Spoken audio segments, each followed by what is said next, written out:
इटा रामलीला गला थर स्टार्ट होता आउ इथर टिके बड़ आकार करा होचे सहस्राधिक जनसाधारण जोग को देबे आउ इटा एंता करा होचे जेंटा कि ओडिशा रे इटा गोटे चहल सृष्टि करबा आउ हमर कलाकार माने सब आसुछन दिल्ली रु अयोध्या रु प्राय प्राय 45 जन आसुछन 22 तारिख आरंभ हवा 2 तारिख दिन रावण पोड़ी हवा रावण पोड़ीटा जेंटा कि 100 फुट रावण जेंटा कि ओडिशा रे केनसी जगह रे नाही हितो मुख्य आकर्षण सेटा रहबा पहला थर करिकरी रावण पोड़ी उत्सव तो आमे माने आरंभ करथिले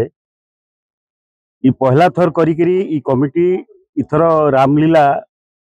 उत्सव पालन करा जुवा लगी निष्पत्ति निया गला एवं बड़ आकार रे करबा लगी निष्पत्ति निया गला जनता ई अंचल रे आगुरु ई प्रकार केभे नाही हेतिबा ई प्रकार रामलीला 10 दिन धरिकरी हेबा ई पवित्र नवरात्र प्रथम दिन रु आरंभ हवा ये रामलीला आईटा भी दिल्ली रो आमर देश रो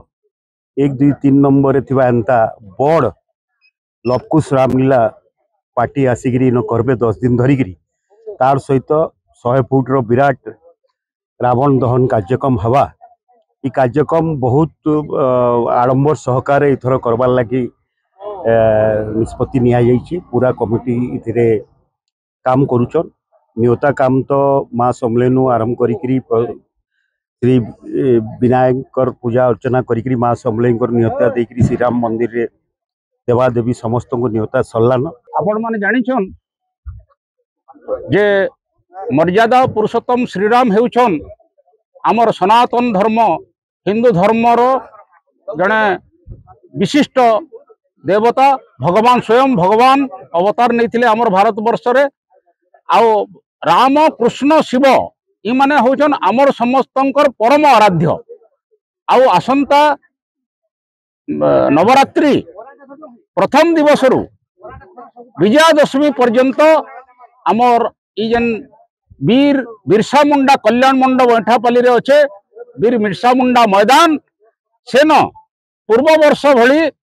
इथर भी आमर विजयादशमी महोत्सव सांगे सांगे रामलीला 10 दिन व्यापी बहुत महासमारोह रे पालन करा जिबा दिल्ली रु लवकुश रामलीला टीम संबलपुर के प्रथम थर लगी आसुछन से माने होचन विश्वविख्यात तो आमर आजी भूमि पूजन करी करी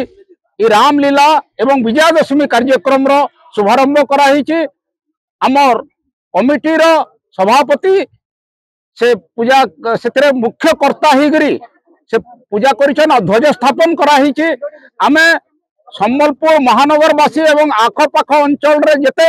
राम भक्त हनुमान भक्त सनातन हिंदू धर्मावलंबी भाई बहन माने अछन समस्त को आमे निमंत्रण करूछु जे से माने